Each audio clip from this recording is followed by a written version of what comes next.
ready, Gar? Uh-huh. Are you ready, Wayne? Ready. Let's go!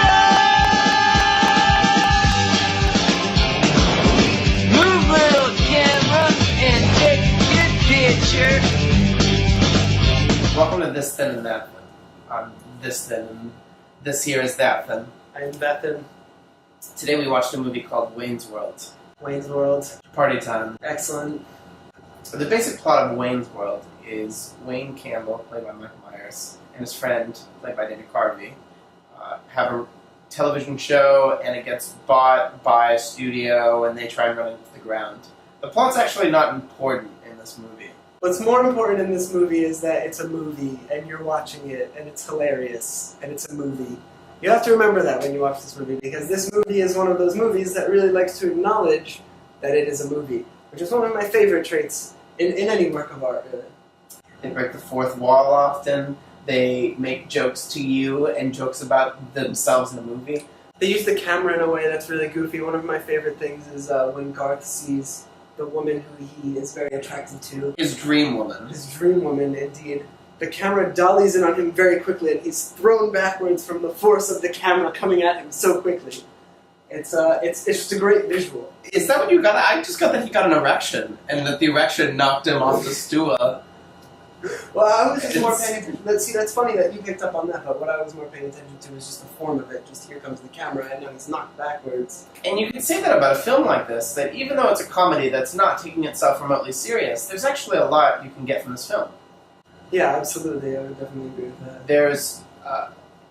There's a myriad references in this film. One of my favorite references was to Scanners by David Cronenberg. They referenced Scanners, and for that, I appreciate Wayne's World. So there's Scanners, there's Terminator, there is the James Bond films. Even though a lot of these references are dated, this film is over 20 years old at this point. None of them are out of context. I didn't feel like I was watching this film and I was like, what the hell, is this? I haven't watched this television show. I'm not 40 years old. Yeah, it keeps you in on the joke in a very good way, and it's really effective in that way. It's just such a great, it's another postmodern, very postmodern in that, it's acknowledging all these movies. They've got Alice Cooper in the movie for a while, which is wonderful. It's still relevant, surprisingly. This film is one of my favorites. I've seen this 100 times at this point. He's seen it so many times. This was my first time watching it, and I loved it. I thought it was great. So this is the kind of film that somebody who's an obsessive fan can come back and rewatch. It's the kind of film that you can watch for the first time. It's one of the only films that I might say I might even like the sequel just as much as the original. Which is impressive, because that doesn't happen very often.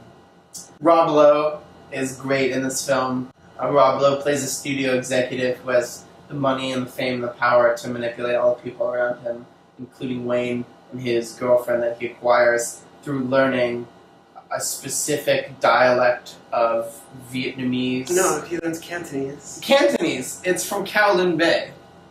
This girl is from Kowloon Bay, so he learns Cantonese, and he meets her at a party in which another character falls through the roof and lands on a couch and ends up sleeping. Really wacky stuff. It's a very wacky movie. Don't go into this movie looking for something serious, because it's definitely not, obviously. There's not really much to call if you're looking for developed storylines. Although the characters do develop. You definitely empathize with Wayne throughout the movie, even though he can even be kind of a jerk. In a funny way. I mean, it's Mike Myers. He's great. He's hysterical, as he normally is, with the exception of that movie where he plays a midget Indian guy, Love Guru. Oh, the Love Guru. That's almost as bad as Master of Disguise. The two lead actors in this film have been in some of the worst films of the last decade. Maybe more than a decade. Which is quite unfortunate, because this movie is so great. Overall, this movie definitely gets 2 thumbs up. 2 thumbs up. 2 thumbs up. 2 thumbs up. 2 thumbs up. Absolutely.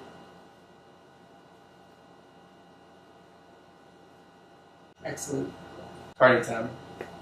All in all, you should go see this film. It's one of my favorites. It's one of Ethan's favorites. Ethan loves it. And thanks for watching.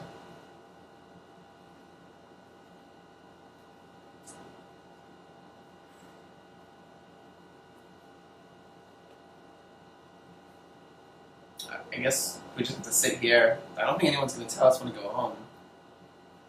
They'll just like fade to black or something.